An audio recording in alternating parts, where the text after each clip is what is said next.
You know that feeling. Your alarm goes off, and instead of feeling refreshed and ready to take on the day, you feel like you've been hit by a truck. Your eyes are heavy, your body aches, and all you want is just 5 more minutes. Then 5 more. Then maybe just call in sick entirely. And here's the thing that makes it worse. You actually went to bed at a decent time. You got your 8 hours. You did everything right. So why do you still feel like absolute garbage? If this sounds familiar, you're not alone.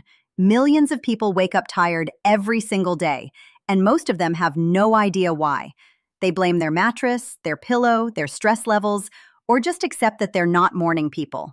But the truth is, there are very specific, scientific reasons why you're waking up exhausted. And once you understand them, you can actually fix it. Let's start with something most people don't realize. Sleep isn't just about how long you sleep. It's about when you wake up within your sleep cycles. Your brain goes through different stages of sleep throughout the night, cycling between light sleep, deep sleep, and REM sleep. Each complete cycle takes about 90 minutes. Now here's where it gets interesting. If your alarm goes off while you're in deep sleep, you're going to feel absolutely terrible. It doesn't matter if you got 8 hours or 10 hours. Waking up from deep sleep is like trying to pull yourself out of quicksand. Your brain is in its most restorative state. Your body temperature is lowered, your heart rate is slow, and suddenly you're being jolted awake. That groggy, confused, heavy feeling you get, that's called sleep inertia, and it can last for hours. But if you wake up during light sleep or right at the end of a cycle, you'll feel relatively alert and refreshed, even if you technically got less total sleep. This is why sometimes you can wake up naturally after 7.5 hours feeling great, but feel destroyed after 9 hours when an alarm interrupts you. The solution here is to time your sleep in 90-minute increments. Instead of aiming for exactly 8 hours, aim for 7.5 or 9 hours. Count backwards from when you need to wake up. If you need to be up at 6 in the morning, don't go to bed at 10. Go to bed at 9:30 or 11. Give yourself time to fall asleep too, so add 15 or 20 minutes as a buffer. But sleep cycles are just the beginning. Let's talk about something that's sabotaging your mornings before you even open your eyes: your sleep environment. Your bedroom might be working against you in ways you don't even realize. Temperature is huge. Your body needs to cool down to fall asleep and stay asleep. The ideal temperature for sleep is between 60 and 67 degrees Fahrenheit. If your room is too warm, you're going to spend the night in lighter, more fragmented sleep, never getting that deep, restorative rest you need. You might not even consciously wake up, but your sleep quality is tanked.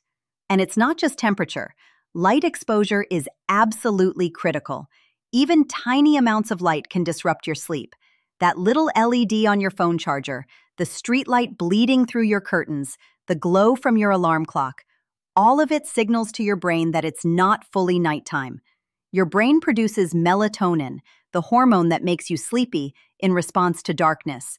Even small amounts of light can suppress melatonin production and prevent you from reaching the deepest stages of sleep. This is especially true for blue light. The light from your phone, tablet, laptop, or TV is rich in blue wavelengths that are particularly effective at suppressing melatonin. Using these devices right before bed doesn't just keep you awake because you're scrolling through content. It's literally telling your brain to stop producing the sleep hormone. So what do? Make your room as dark as possible. Get blackout curtains. Cover or remove any light sources. Put your phone face down across the room, not on your nightstand. And stop looking at screens at least an hour before bed.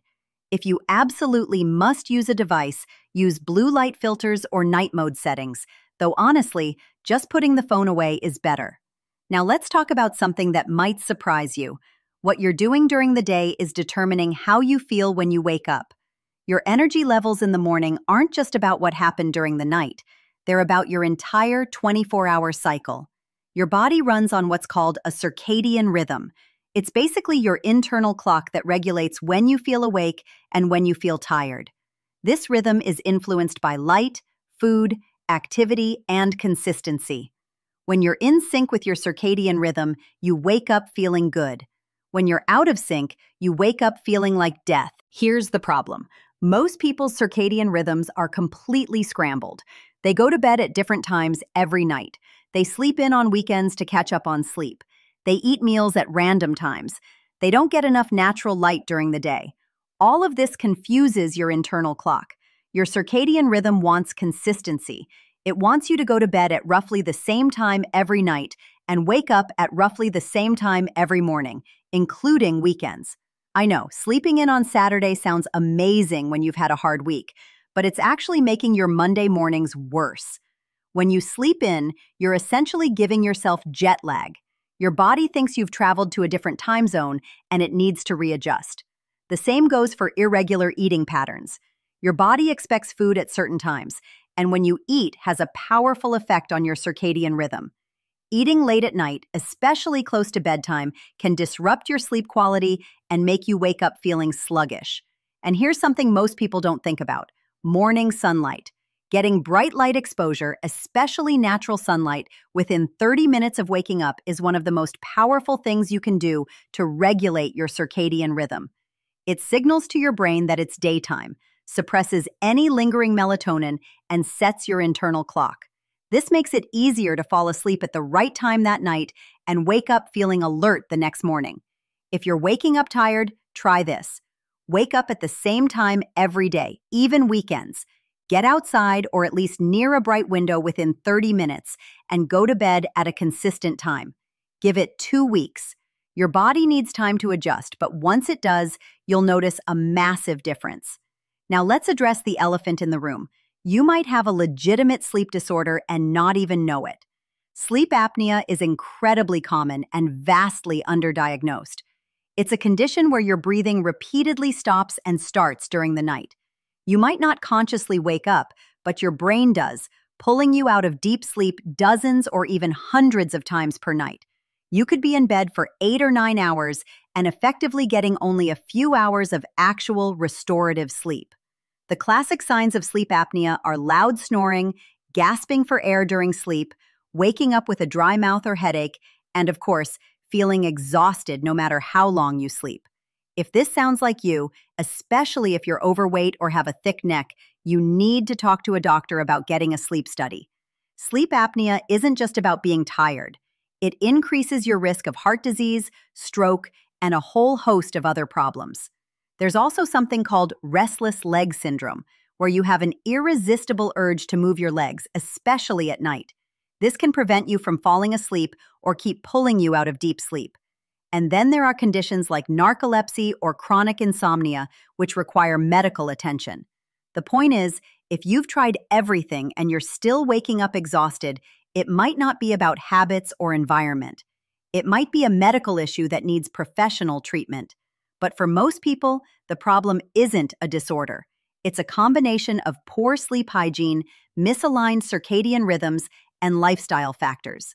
So let's talk about some of those lifestyle factors that are quietly destroying your sleep quality. Alcohol is a big one. Yes, alcohol makes you feel sleepy.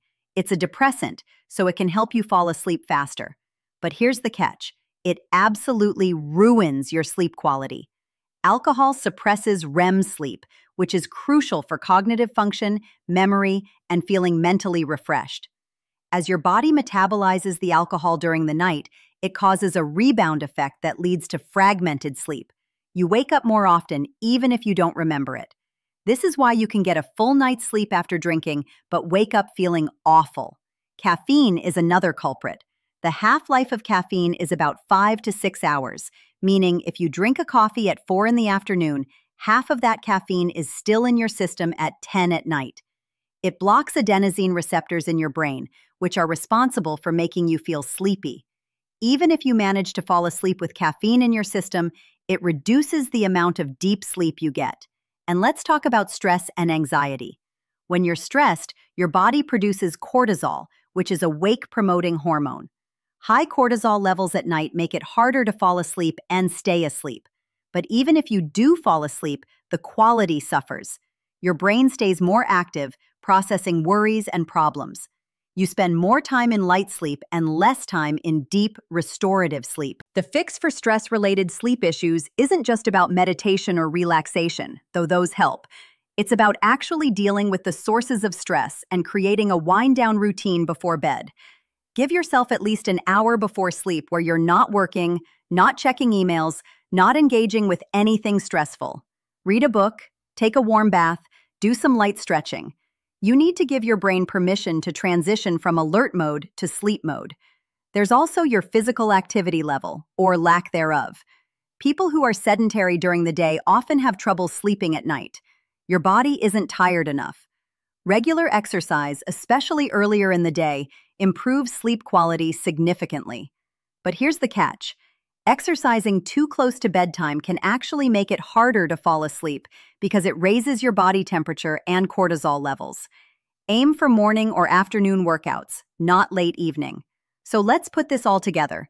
You wake up tired because you're waking up at the wrong point in your sleep cycle, because your sleep environment isn't optimized, because your circadian rhythm is out of whack, because your lifestyle choices are sabotaging your sleep quality, or because you have an undiagnosed sleep disorder.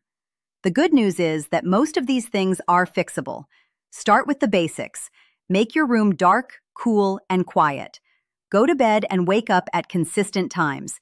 Get morning sunlight. Cut out screens before bed. Limit caffeine to the morning. Avoid alcohol. Exercise regularly, but not too late. Create a wind-down routine, and time your sleep in 90-minute cycles. You don't have to change everything at once. Pick 2 or 3 things and start there. Track how you feel over a couple of weeks. Add more changes as you go. The cumulative effect of these changes is dramatic, and if you do all of this and you're still waking up tired, see a doctor. Get a sleep study. Rule out medical issues. Because life is too short to spend every morning feeling like a zombie.